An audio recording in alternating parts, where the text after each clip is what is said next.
ನಮಸ್ತೆ ವೀಕ್ಷಕರೇ, ನೀವು ನೋಡ್ತಾ ಇದ್ದೀರಾ ಸೌತ್ ಟಾಕೀಸ್.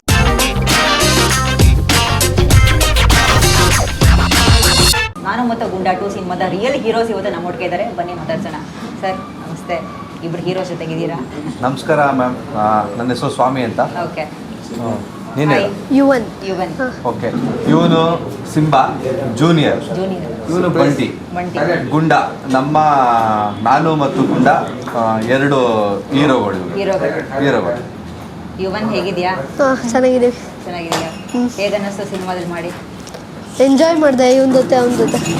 ಇವನ ಜೊತೆ ಮೇನ್ಲಿ ಇವನ ಜೊತೆ ಮಾಡೋದು ತುಂಬ ಚೆನ್ನಾಗಿತ್ತು. ಹೇಳಿದೆಲ್ಲ ಕೇಳ್ತಾ ಇದ್ದ. ಸ್ವಾಮಿ ಸರ್ ತುಂಬ ಟ್ರೈನ್ ಮಾಡಿದ್ರು ನನ್ನ. ಇವನು ಆಯ್ತು ಹೋಗುವಂತ ಕೂತ್ಕೊಳ್ಳಿ. ನಿಮ್ಮನೇಲಿ ಪೆಟ್ಸ್ ಇದೆಯಾ? ಇಲ್ಲ ಇಲ್ಲ, ಬಟ್ ನಿಂಗೆ ಫುಲ್ ಇವಾಗ ಇಷ್ಟ ಆಗೋಯ್ತು, ಅಟ್ಯಾಚ್ ಆಗಿದೆ. ಮುಂದೆ ಸಾಕ್ತೀಯ? ಹೇಗೆ ಸಾಕೋಣ ಅಂತ. ಸರ್ ಹೇಗೆ ಸರ್, ಎಷ್ಟು ಮಂತ್ಸ್ ಟ್ರೈನ್ ಮಾಡಿದ್ರಿ? ಮ್ಯಾಮ್ ಇವರಿಬ್ಬರನ್ನು 4 months ಶುರು ಮಾಡಿದ್ದು. ಆ್ಯಕ್ಚುಲಿ ಈ ಸಿನಿಮಾಗೆ ಇವನು ಬಂದಿದ್ದು ಒಂದು ಮಿರಾಕಲ್ಲು. ಫಸ್ಟು ನಮ್ಮ ರಘು ಅಣ್ಣ ಪ್ರೊಡ್ಯೂಸರ್ ಕಮ್ ಡೈರೆಕ್ಟರು. ಫಸ್ಟು ನಾನು ಮತ್ತು ಗುಂಡ ಪಾರ್ಟ್ 1 ಇದ್ದಾನಲ್ಲ, ಅವನಿದ್ದ ಒಂದು ಸ್ವಲ್ಪ 1-2-3 ದಿನ ಶೂಟ್ ಮಾಡಾದ್ಮೇಲೆ ಅವನು ಇದಾದ, ಅವನು ತೀರೋಗ್ಬಿಟ್ಟ. ಸರಿ, ಅದಾದಮೇಲೆ ಪಾರ್ಟ್ 2ಗೆ ತಿರ್ಗಾ ಅವನ ಥರನೇ ಕಾಣಿಸ್ಬೇಕು, ಅವನ ಥರನೇ ಇರಬೇಕು ಅಂದ್ಬಿಟ್ಟು ಹುಡುಕ್ತಾ ಇದ್ವಿ. ಇದರಲ್ಲಿ ಒಬ್ಬ ಸ್ಪೆಷಲ್ ಗೆಸ್ಟ್ ರೋಲ್, ಒಂದು ಸಾಂಗ್ಗೆ ಅಂತ, ಅದೇ ಈ ಐಟಮ್ ಸಾಂಗ್ ಅಂತ ಬರೋದಕ್ಕೆ ಒಂದು ಸಾಂಗ್ಗೆ ಅಂತ ಒಬ್ಬ ಗೆಸ್ಟನ್ನ ಕರ್ಕೊಂಡ್ಬಂದಿದ್ವಿ, ಜಾಕ್ಸನ್ ಅಂತ. ಅವನು ಒಂದು ಸಾಂಗಿಗೆ ಮಾಡಿಕೊಟ್ಟ. ಅದಾದಮೇಲೆ ಇವನನ್ನ ಸೆಲೆಕ್ಟ್ ಮಾಡಿದ್ವಿ. ಇವನಿಗೂ ಡೇಟ್ಸ್ ತೊಗೊಂಡು ಇವನ ಮನೆಗೆ ಹೋಗಿ ಅವ್ರನ್ನ ಪರ್ಮಿಷನ್ ತೊಗೊಂಡು ಇವನು ಆ್ಯಕ್ಟ್ ಮಾಡ್ತೀನಿ ಅಂದಮೇಲೆ ಶುರು ಮಾಡಿದ್ದು ಸಿನಿಮಾ ಇದು. ಇವನಾದ್ಮೇಲೆ ಇವನ್ದು ಒಂದು ಕ್ಯಾರೆಕ್ಟರ್ ಇದಕ್ಕೆ ಒಬ್ರು ಆದಮೇಲೆ ಇವನದೊಂದು ಕ್ಯಾರೆಕ್ಟರ್ ಬರುತ್ತೆ, ಬಂಟಿ ಅಂತ. ಇವನನ್ನ ಸೆಕೆಂಡ್ ಹಾಫಲ್ಲಿ ನಮ್ಮ ರಚನಾ ಮೇಡಮ್ ಜೊತೆಗೆ ಒಂದು ಆ್ಯಕ್ಟ್ ಮಾಡ್ಸೋಕ್ಕೆ ಇಬ್ಬರನ್ನ ಸೆಲೆಕ್ಟ್ ಮಾಡಿದ್ರು. ಇವರಿಬ್ಬರು ಬಂದ್ಬಿಟ್ಟು ನನ್ನ ಸ್ಕೂಲ್ ಇದೆ, K9 ಗುರುಕುಲ್ ಅಂತ, ಅಲ್ಲಿ ಟ್ರೈನ್ ಮಾಡ್ತಾ ಇದ್ವಿ ಇವರಿಬ್ಬರನ್ನ. ಅದಾದಮೇಲೆ ಇವ್ರನ್ನ ನಮ್ಮ ರಘು ಅಣ್ಣನೇ ಕರ್ಕೊಬಂದ್ಬಿಟ್ಟು ಇವನನ್ನ ಟ್ರೈನ್ ಮಾಡಬೇಕು, ಅವನ ಜೊತೆಗೆ ಸಿಂಬಾ ಜೊತೆಗೆ ಮಾಡಬೇಕು.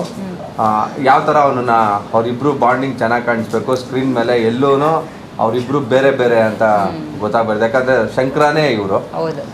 ಆ ಶಂಕರನ ನೋಡ್ಕೋತಾ ಇರ್ತಾನಲ್ಲ ಲಾಸ್ಟ್ವರೆಗೂ ಗುಂಡ, ಅವ್ನು ಕಾಯ್ತಾ ಇದ್ದಾನೆ. ಅವ್ರ ಮಗನ್ನ ಚೆನ್ನಾಗಿ ನೋಡ್ಕೋಬೇಕು ಅಂದ್ಬಿಟ್ಟು ಗುಂಡ ಇವನ ಜೊತೆ ಇರಬೇಕು.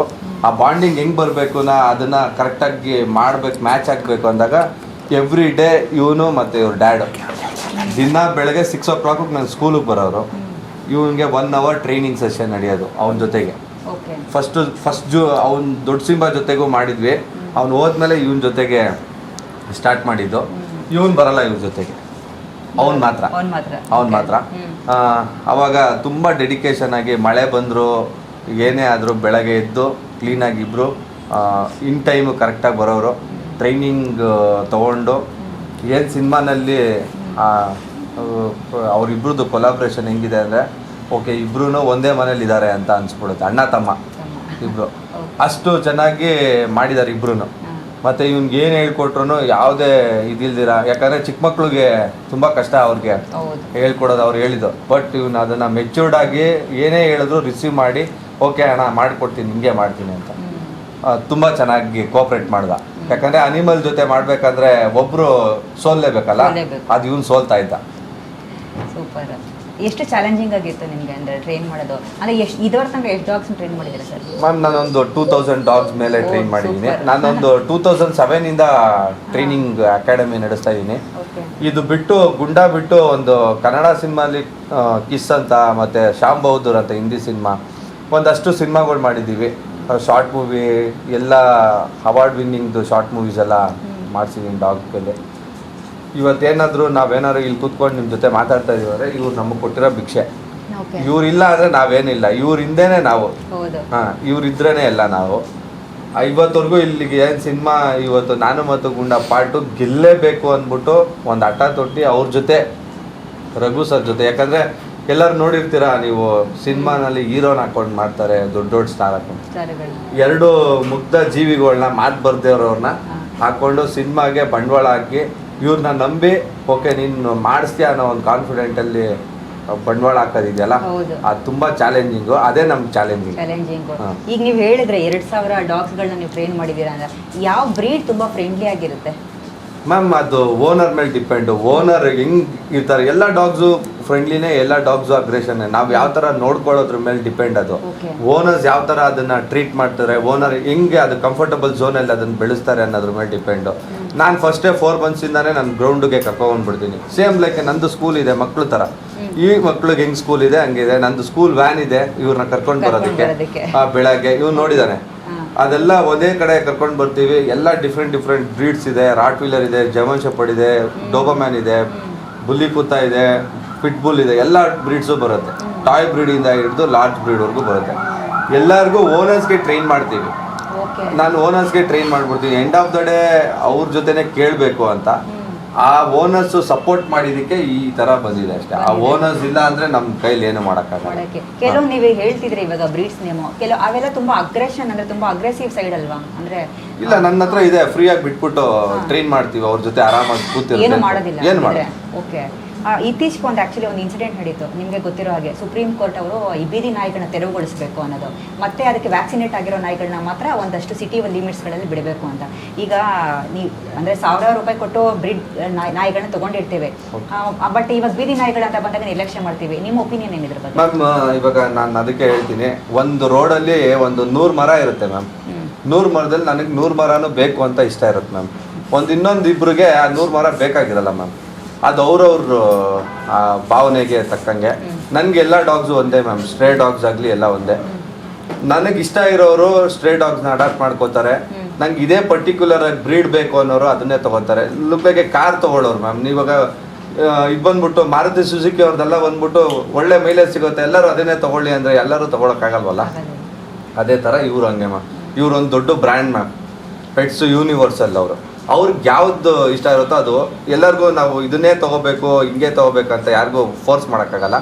ಬಟ್ ಸ್ಟ್ರೇ ಡಾಗ್ಸ್ಗೆ ನನ್ನ ಕೈಯಲ್ಲಾಗಿರೋದು, ನಾವು ಎವ್ರಿ ಡೇ, ನಂದೊಂದು ಟೀಮ್ ಇದೆ ಮ್ಯಾಮ್, K9 ಗುರುಕುಲ್ ಅಂತ. ನಾವು ಎವ್ರಿ ಡೇ 150 ಡಾಗ್ಸ್ಗೆ, ಸ್ಟ್ರೇ ಡಾಗ್ಸ್ಗೆ ಊಟ ಹಾಕ್ತೀವಿ. ಎಲ್ಲರೂ ನಮ್ಮಲ್ಲೇ ಕಲೆಕ್ಟ್ ಮಾಡ್ಕೋತೀವಿ. ಯಾರ ಹತ್ರ ಹೋಗ್ಬಿಟ್ಟು ನಾನು ದುಡ್ಡು ಕೊಡಿ ಇದಕ್ಕೆ ಹಾಕ್ತೀವಿ. ನಾವೆಲ್ಲೂ ಪಬ್ಲಿಸಿಟಿನೂ ಮಾಡಿಲ್ಲ ಮ್ಯಾಮ್. ನಮ್ಮದು ಅದೊಂದು ಇದೆ, ಯಾಕಂದರೆ ಇದ್ರ ಋಣ ತೀರಿಸ್ಬೇಕಾಗ, ತಾಯಿ ಋಣ ಮತ್ತು ನಾಯಿ ಋಣ ತೀರ್ಸಕ್ಕಾಗಲ್ಲ. ಅದಕ್ಕೋಸ್ಕರ ನಾವು ನಮ್ಮ ಕೈಲಾಗಿದ್ದು ಮಾಡ್ತಾ ಇರ್ತಾರೆ. ಓಕೆ. ಇದಕ್ಕೆ ಆ್ಯಕ್ಚುಲಿ ಅಂದರೆ ನೆಗೆಟಿವಿಟಿ ತುಂಬ ಈಸಿಯಾಗಿ ಗೊತ್ತಾಗುತ್ತೆ ಅಂತ ಹೇಳ್ತಾರೆ. ಸೊ ನಿಮಗೆ ಆ ಥರ ಏನಾದರೂ ಎಕ್ಸ್ಪೀರಿಯನ್ಸ್ ಆಗಿದೆಯಾ? ಏನಂದರೆ 100% ಅವ್ರಿಗೆ ಗೊತ್ತಾಗ್ಬಿಡುತ್ತೆ.